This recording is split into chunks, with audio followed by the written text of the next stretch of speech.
ყოველდღიურად ვაკვირდები ადამიანებს და ვხედავ თუ როგორ თამაშობენ ისინი წინასწარ დაწერილ როლებს. საზოგადოება არის უზარმაზარი თეატრი, სადაც თითოეულ ინდივიდს მორგებული აქვს ნიღაბი. კარლ იუნგი ამ სოციალურ ფასადს პერსონას უწოდებდა. რეალობაში ამ ნიღბის ტარებას სასიცოცხლო აუცილებლობად იქცა და მას ერთი მარტივი სახელი ჰქვია. ფიქრი იმაზე თუ რა სიტყვის ხალხი. მე ყოველთვის მაინტერესებდა ძალაუფლებისა და ფსიქოლოგიის გადაკვეთის წერტილები. სწორედ ამიტომ ვქვნი კონტენტს ფიორის Instagram და YouTube არხებზე. თუ შენს გაინტერესებს რეალობის ცივი, ანალიტიკური და ფილოსოფიური ხედვა, შეგიძლია გამოიწერო ეს არხი და მიიღო წვდომა იმ ცოდნაზე, რომელსაც უმეტესობა გაურბის. დღეს მე განვიხილავ თუ როგორ უნდა გამოვიყენოთ ეს სოციალური ნიღბები და ბრბოს ფსიქოლოგია საკუთარი უპირატესობის მოსაპოვებლად. ადამიანის ბუნება, როგორც ამას ნიკოლო მაკიაველი ზუსტად აღწერდა, არის ეგოისტური, შიშზე დაფუძნებული და ძალაუფლებისკენ მიდრეკილი. როდესაც ვაანალიზებ იმ შიშს, რომელსაც საზოგადოებრივი აზრი იწვევს, ხვდები, რომ ეს არის მართვისა და манипуляციის ყველაზე მძლავრი ბერკეტი. ხალხს ეშინია გარიყვის. მათ ეშინიათ, რომ ვერ დაიმსახურებენ მეზობლის, ნათესავის ან კოლეგის მოწონებას. ეს შიში მათ ხდის მორჩილებს და პროგნოზირებადებს. მე ვუყურებ ამ პროცესს არა ემოციით, არამედ სუფთა პრაგმატიზმით. ის, ვინც აკონტროლებს საზოგადოებრივ ნარატივს, აკონტროლებს ინდივიდების ქცევას. შესაბამისად, პირველი ნაბიჯი ძალაუფლებისკენ არის იმის გააზრება, რომ საზოგადოებრივი მორალი ხშირად მხოლოდ ილუზიაა ბრბოს დასამორჩილებლად. პერსონა, ანუ სოციალური ნიღაბი, თავისთავად არ არის ცუდი. პრობლემა ჩნდება მაშინ, როდესაც ადამიანი ივიწყებს, რომ ეს მხოლოდ ნიღაბია და საკუთარ თავს ამ ფასადთან აიგივებს. მე ვიყენებ პერსონას როგორც იარაღს. როდესაც ვესწრები ოფიციალურ შეხვედრას, ვირგებ იმ ნიღაბს, რომელსაც გარემო მოითხოვს. საუბრობ იმენით, რომელიც მათთვის მისაღებია. თუმცა შინაგანად აბსოლუტურად დისტანცირებული ვარ ამ პროცესისგან. ეს არის მაკიაველისტური მიდგომის საფუძველი. იყო მოქნილი, მიიღო ნებისმიერი ფორმა, რასაც სიტუაცია ითხოვს, მაგრამ არასდროს დაკარგოთ ცივი გონება. ვინც ნიღაბს საკუთარ სახედ აღიქვამს, ის ხდება სისტემის მონა. მე კი მირჩევნია ვიყო ის, ვინც ამ სისტემას თავის სასარგებლოდ იყენებს. ქართულ სინამდვილეში არსებობს ერთი ძალიან საინტერესო ფენომენი, უბნის ან სამეზობლოს ინსტიტუტი. ეს არის მიკროსაზოგადოება, რომელიც გამუდმებით აკონტროლებს თითოეული წევრის ნაბიჯს. ვაკვირდები თუ როგორ იცვლიან ადამიანები ქცევას, როდესაც იციან, რომ მათ უყურებენ. მეზობლებისგან წამოსული ჯორები და განკითხვა ასრულებს უხილავი პოლიციის როლს. პრაგმატული კუთხით რომ შევხედო, ეს არის ინფორმაციის შეგროვების შესანიშნავი ქსელი. თუ იცი რა ინფორმაცია მოძრაობს ამ ქსელში, შეგიძლია მიზანმიმართულად გაავრცელო ისეთი დეტალები, რომლებიც შენს ინტერესებში შედის. მე არ ვებძვი ამ სისტემას, რადგან ბრბოს ბუნების შეცვლა შეუძლებელია. უბრალოდ ვიყენებ მათ ინტერესს სხვისი ცხოვრების მიმართ საკუთარი იმიჯის ფორმირებისთვის.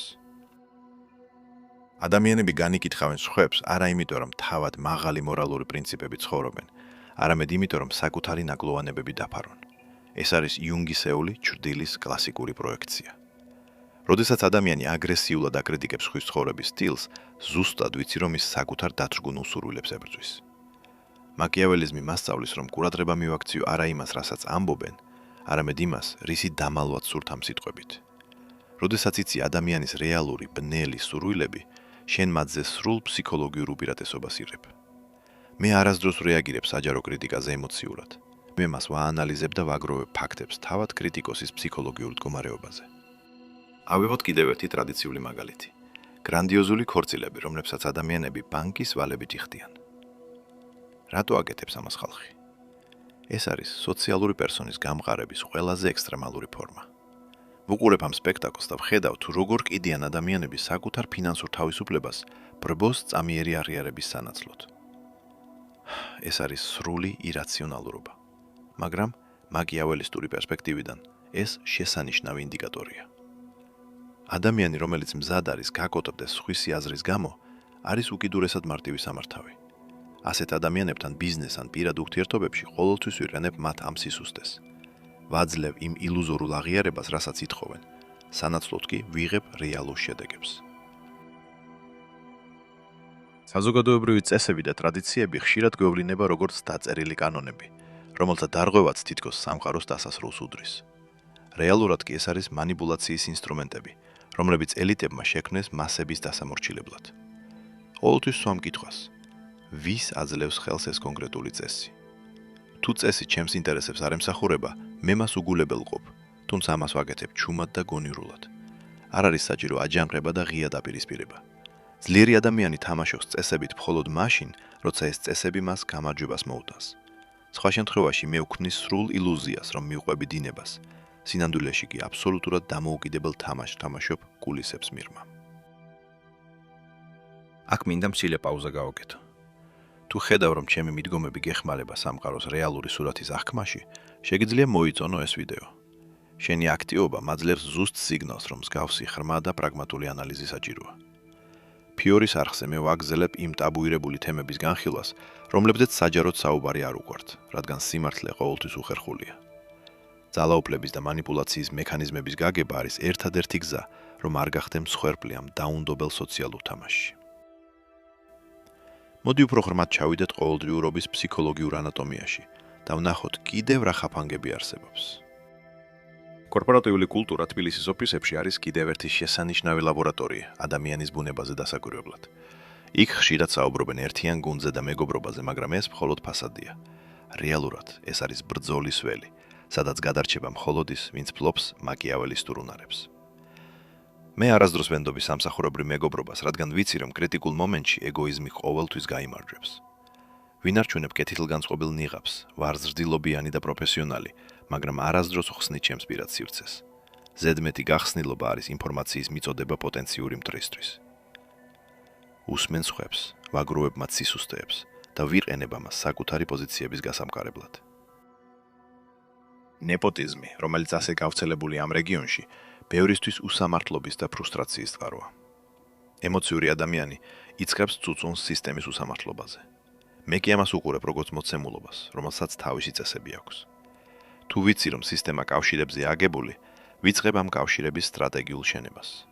არ ვეძებ სამართლიანობას, ვეძებ შედეგს. როდესაც ხვდები თუ რა ამოძრავებს კონკრეტულ გავლენიან ფიგურას, იქნება ეს ფულის სიყვარული, პატივმოყვარეობა თუ შიში, შენ უკვე გაქვს გასაღები მის სამართავად. ადამიანების უმეტესობა საკუთარ ინტერესებს მარტივად ყიდის, თუ მათ შესთავაზებ იმას, რაც მათ სოციალურ პერსონას გააძლიერებს. ქართული სუფრა და თამადობის ინსტიტუტი არის ძალაუფლების დემონსტრირების კლასიკური მოდელი. ეს არის რიტუალი, სადაც იქმნება იერარქია და ადამიანები იძულებულნი არიან დაემორჩილონ მას. სადღეგრძელოები, რომლებიც ხშირად სრულიად აცდენილია რეალობას, არის კოლექტიური ჰიპნოზის ფორმა. ვესტრები ასეთ შეკრებებს და ხედავ თუ როგორ ითხოვენ ყალბ-პატივისცემას. არ შევდივარ კონფლიქტში ამ სისტემასთან, პირიქით, შემიძლია წამოვთქვა კიდეც მოსალოდნელი სიტყვები, თუ ეს ემსახურება ჩემს მიზანს. სიტყვები ჩემთვის არაფერს ნიშნავს. ისინი მხოლოდ ინსტრუმენტია გარემოს დასამშვიდებლად. თავარია, რომ შინაგანად აბსოლუტურად თავისუფალი ვარ ამ ილუზიისგან და ვაკვირდები, ვინ ვისზე ახდენს გავლენას. ერთ-ერთი ყველაზე სახიფათო იარაღი, რომელსაც საზოგადოება იყენებს ადამიანის დასამორჩილებლად, არის სირცხვილის გრძნობა. თუ დააგვირდები, ნებისმიერი მანიპულაცია იწყება ფრაზით: ამას როგორ კადრულობ, ან აქ თქვენია. ეს არის პირდაპირი დარტყმა სოციალურ პერსონაზე. მაკიაველისტი არასდროს განიცდის სირცხვილს საზოგადოების წინაშე, რადგან მისთვის საზოგადოების აზრი უმნიშვნელოა. როდესაც ვხედავ, რომ ვინმე ცდილობს სირცხვილის გრძნობით მართოს, ჩემი პასუხი არის ცივი გულგრილობა. ვუყურებ მათ ისე, თითქოს სიტყვებს არანაირი წონა არ აქვს. ეს სრულიად ანადგურებს მათ სტრატეგიას, რადგან მანიპულატორი ძალას კარგავს მაშინ, როცა მსხვერპლი ემოციურ რეაქციას არ იძლევა. იმისათვის, რომ სრულად ფლობდე სიტუაციას, აუცილებელია იცოდე იუნგისეული ჩრდილის მართვა საკუთარ თავშიც. ადამიანები, რომლებიც ცდილობენ იყვნენ ზედმეტად კარგები, ხშირად მარტივად ხდებიან მსხვერპლნი. მე არ ცდილობ ვიყო კეთილი ყველას მიმართ. სიკეთე, რომელსაც ძალა არ უმაგრებს ზურგს, სისუსტე დაღიქმებე. ვაღიარებ ჩემს ბნელ მხარეებს, ეგოიზმს და ამბიციებს. როდესაც შენ თავად იღებ შენს ბუნებას, სხვები ვეღარ გამოიყენებენ შენს სისუსტეებს შენსავე წინააღმდეგ. შემიძლია ვიყო უკიდურესად გამოთვლაზე ორიენტირებული, როდესაც საქმე ეხება ჩემი საზღვრების დაცვას და ამას ვაკეთებ ყოველგვარი სინდისის ქენჯნის გარეშე. ეს არის ძალაუფლების შენარჩუნების მთავარი პრინციპი. საზოგადოება ყოველთვის ითხოვს მსხვერპლს ინდივიდისგან. მათ უნდათ, რომ ადამიანმა დათმოს დრო, რესურსები და ენერგია საერთო კეთილდღეობის სახელით. რეალურად კი ამ საერთო კეთილდღეობის უკან ყოველთვის კონკრეტული ინდივიდების ინტერესები დგას. ყოველთვის ვაკეთებ ცივ კალკულაციას. რას ვიღებ მე ამ დათმობის სანაცვლოდ? თუ პასუხი არ მაგმაყოფილებს, ვიყენებ უარის თმის ხელოვნებას. უარის თქმა არ უნდა იყოს ემოციური ან აგრესიული. ვამბობ უარს მშვიდად, ურყევად და არასდროს ვამართლებ გადაწყვეტილებას. თავის მართლება სისუსტის ნიშანია. როდესაც არ ხსნი შენი უარის მიზეზს, საზოგადოება იბნევა და იწყებს შენს პატივისცემას. რა სიტყვის ხალხი? ეს არის ფრაზა, რომელმაც უამრავი ადამიანის პოტენციალი დაასამარა. როდესაც გეგმავ რაიმე სტრატეგიულ ნაბიჯს, წინასწარ ვითვლი საზოგადოების რეაქციას, არა იმისთვის, რომ შევჩერდე, არამედ იმისთვის, რომ გამოვიყენო ეს რეაქცია. თუ ვიცი, რომ კონკრეტული ქმედება გამოიწვევს კრიტიკას, ვემზადები ამ კრიტიკისთვის და ვაქცევ მას უფასო რეკლამად. სკანდალი და განკითხვა ბრბოს ყურადღებას იზიდავს. მე ვმართავ ამ ყურადღებას. სანამ ისინი ჩემს მორალზე და სოციალურ ნიღაბზე საუბრობენ, მე ვაგრძელებ ჩემი რეალური მიზნების განხორციელებას. ყურადღების გადატანა არის ძალაუფლების მქონემელების მქონე მოთამაშის საყვარელი ილეთი. ბრბოს ყოველთვის სჭირდება ლიდერი, ვიღაცა ვისაც დაეხტნობა, ან ვისაც დააბრალებს საკუთარ მარცხს. მე არასდროს ვცდილობ ვიყო ღია ლიდერი, რომელიც მუდმივად ყურადღების ცენტრშია, რადგან ეს ძალიან დიდ ენერგიას მოითხოვს და სახიფათოა. ბევრად უფრო ეფექტურია ეგრეთ წოდებული რუხი კარდინალის პოზიცია. ვჩები ჩრდილში, ვაკვირდები ადამიანების სურვილებსა და შიშებს და ვმოქმედებ ხვების ხელით. როდესაც არ ჩანხარ საჯაროდ, შენზე ჭორების და მანიპულაციების აგება შეუძლებელი ხდება. ეს არის იუნგის პერსონას სრულყოფილი იგნორირება საჯარო სივრცეში და სრული ფოკუსირება რეალურ ხელსიასახებ შედეგებზე. როდესაც ვსაუბრობ საზოგადოებისგან დისტანცირებაზე, არ გულისხმობ დღეში განდეგილად ცხოვრებას. მაკიაველისტი ცხოვრობს ხალხში, იყენებს ხალხს, მაგრამ ფსიქოლოგიურად არასდროს ეკუთვნის მათ. ეს არის მენტალური დამოუკიდებლობის უმაღლესი ფორმა. შემიძლია ვიჯდე ყველაზე ხმაურიან და ყალბ სოციალურ შეკრებაზე, ვიღიმოდე, მაგრამ ჩემი გონება აბსოლუტურად იზოლირებული და ცივი იყოს. ეს იძლევა საშუალებას დაინახო ის, რასაც ემოციებში ჩაძირული ადამიანები ვერ ხედავენ. ხედავ ძაფებს, რომლითაც მარიონეტები იმართებიან და ნელ-ნელა სწავლობ თავად ამ ძაფების მოკაჩვას. სხვისი სისუსტეები შენი ძალაუფლების წყარო ხდება. ყველაზე დიდი ილუზია არის იმის რწმენა, რომ საზოგადოებას ოდესმე შენი რეალური სახე ეყვარება. ბრბოს უყვარს მხოლოდ ის პერსონა, რომელიც მათ მოლოდინებს ამართლებს. ამიტომ არასდროს ვცდილობ ვიყო გულწრფელი საზოგადოებასთან. გულწრფელობა არის ფუფუნება, რომლის უფლებასაც მხოლოდ საკუთარ თავთან მარტო დარჩენისას ვაძლევ ჩემს თავს. სხვებთან მიმართებაში მე ვარ სარკე. ვანახებ მათ იმას, რისი დანახვაც სურთ, სანამ არ მივიღებ იმას, რაც მე მჭირდება. ეს შეიძლება ჟღერდეს ცინიკურად, მაგრამ ეს არის გადარჩენის და დომინირების ერთადერთი რეალური ფილოსოფია იმ სამყაროში, სადაც ყველა ცდილობს სხვის გამოყენებას. ჩემი საბოლოო მიზანი არის არა სისტემის დანგრევა, არამედ მასზე მაღლა დადგომა. როდესაც ზუსტად იცი, როგორ მუშაობს საზოგადოებრივ-მოებრივი მანიპულაცია, ის კარგავს შენზე გავლენას. ეს იგივეა გაიგო ფოკუსის საიდუმლო, რის შემდეგაც ილუზია აღარ მუშაობს.